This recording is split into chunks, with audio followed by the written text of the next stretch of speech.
इस संसार में जो कुछ भी हो रहा है काल के द्वारा हो रहा है। काल एक दिन सबको बच्चा रखता है, वही युवक बना देता है, फिर वृद्ध बना देता है और अंत में समाप्त कर देता है। ये काल की चाल। लेकिन भगवान काल से अतीत हैं, वे काल के अधीन नहीं है। हम लोग जैसे बचपन की अवस्था पार करके आए हैं, भगवान इसी तरह से बाध्य होकर के बच्चा नहीं थे। वो अपनी इच्छा से बाल लीला कर रहे थे। हम अपनी इच्छा से बाल लीला नहीं करते, बाल बचपन का कर्म नहीं करते। हमको काल कराता है, माया हमें बच्चा बनाती है, कुछ दिन गर्भ में रखती है, इसके बाद हम जन्म लेते हैं, बच्चा रहते हैं, धीरे धीरे सयाना होते हैं, इसके बाद वृद्ध होते हैं, इसके बाद जमराज के लोक की यात्रा करते हैं। ये हमारा कर्म है, हम अधीन हैं। लेकिन भगवान जो बच्चा की लीला कर रहे हैं तो ऐसा नहीं है कि उनमें उठने की शक्ति नहीं है। वे बाध्य हैं हाथ से और जानू से चलने के लिए। भगवान ऐसे नहीं है, हम लोग बाध्य हैं। एक ही मनुष्य को जीवन की कई अवस्थाओं से पार करना पड़ता है। क्षणम बालो भूत्वा क्षणम अपि जुआ काम रसिका।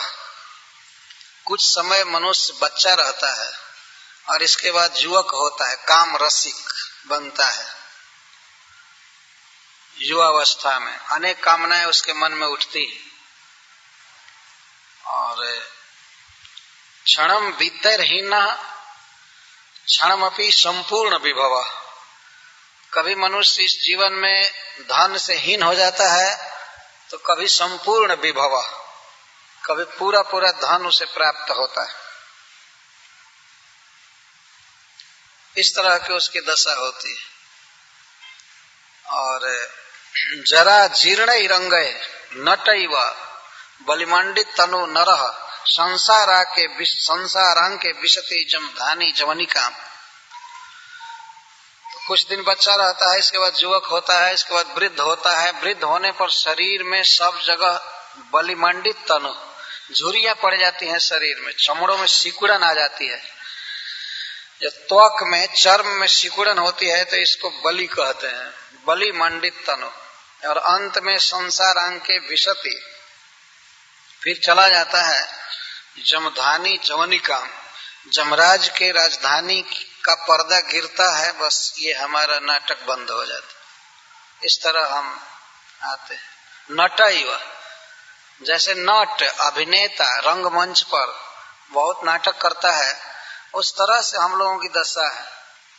कभी बच्चा होकर जानू से चले, कभी जुआ होकर काम रसिक हो गए, वृद्ध हो गए, हाथ पैर कांपने लगे, इसके बाद चले। सबको ऐसे जाना है क्योंकि हम लोग काल के बस में हैं। परंतु भगवान श्री हरि ऐसे नहीं है, यह उनकी अपनी लीला है। लीला उसे कहते हैं जो व्यक्ति अपनी इच्छा से करता है, किसी के दबाव से नहीं, उसको लीला कहते हैं। हम लोग कोई भी लीला नहीं कर रहे हैं। हम जब बच्चा थे तो हमारी लीला नहीं थी, और अब जब हम युवक हो रहे हैं, बूढ़े हो रहे हैं, तो ये लीला नहीं है। बल्कि जो बूढ़े हो रहे हैं वे चाहते हैं कि हम बूढ़ा ना हो, है कि नहीं? अपनी बुढ़ापा को छिपाते हैं नकली पेंट से या तेल लगा करके। आज के युग में छिपाया जाता है। जब बाल सफेद हो जाते हैं तो उसमें कुछ काला मसाला लगा करके और हम दिखाते हैं समाज में कि अभी हम बूढ़े नहीं हुए। ये हमारी दशा है। हम नहीं चाहते हैं कि हम बूढ़े हों, लेकिन बुढ़ापा आएगी क्योंकि काल भेज रहा है। तो वास्तव में काल नहीं बीतता है, काल एक समान रहता है। बीत जाती है हमारी उम्र, हमारे शरीर में परिवर्तन होता है, काल नहीं बीतता है कभी भी। संस्कृत के एक श्लोक में कहा गया है कि पुनः प्रभातम पुनरेव सर्वरी पुनः शशांक पुनरुद्यते रवि कालस्य किम गच्छति जाति यौवनम तथापि लोक कथितम न बुध्यते। फिर दिन आता है, रात आती है, सूरज उगता है, फिर चंद्रमा उगता है। काल का क्या बिगड़ रहा है? काल कभी घटेगा नहीं। भाई यह साल बीत रहा है या महीना बीत रहा है, जनवरी फरवरी बीत रहा है या 96 97 बीत रहा है, काल एक दिन खत्म हो जाएगा? नहीं।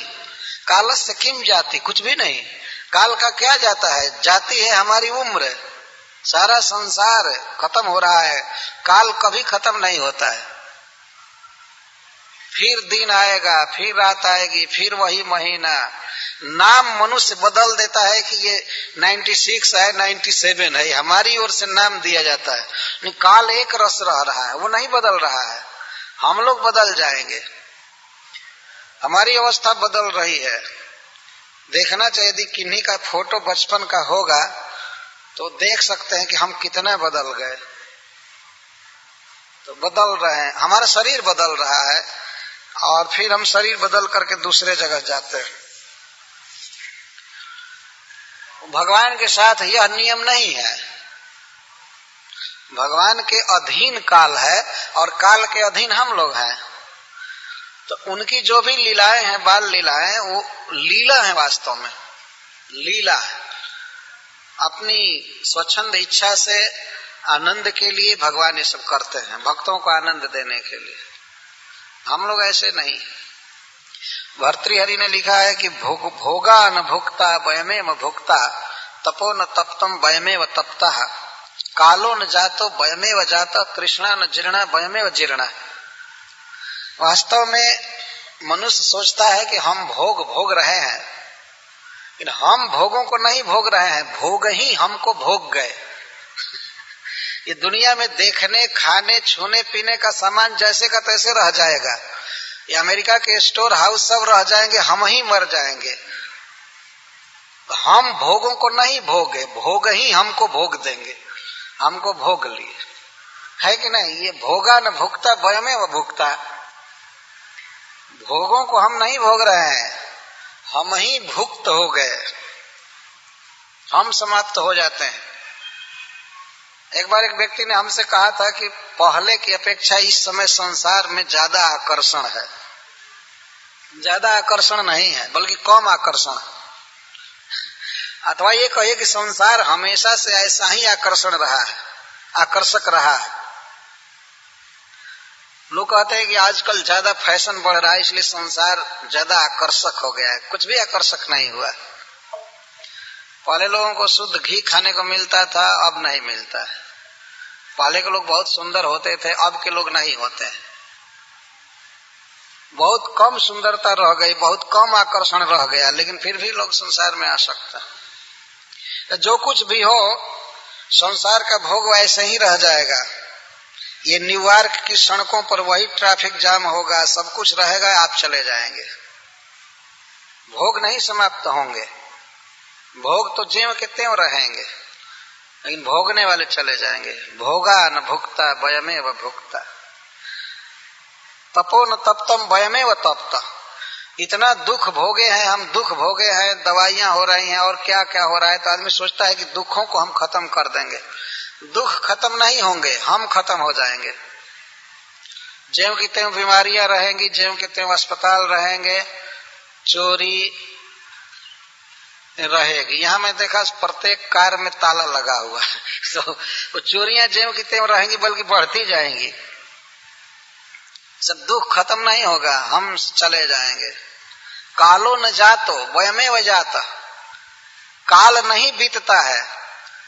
कोई कहे कि हमारा जन्म 1920 में हुआ था और इसके बाद 1996 तक इतना काल बीत गया। काल कुछ नहीं बीता, हम बीत रहे हैं, हम बीत गए। काल नहीं बीतता। और तृष्णा न जीर्णा वयमेव जीर्णा, कभी मन की तृष्णा जीर्ण नहीं होती है, हम जीर्ण हो जाते हैं। शरीर जीर्ण हो जाता है, लेकिन तृष्णा जीर्ण नहीं होती। तो इस तरह यहाँ एक शब्द दिया गया है, ब्रजता काले न। काल चल रहा है, तो चल रहा है तो बीत नहीं रहा है, चक्र की तरह चल रहा है। जैसे चक्का चलता है ऐसे चल रहा है। फिर जनवरी आएगा, फिर फरवरी आएगा, फिर मार्च, वही, और गिनते गिनते हम चले जाएंगे।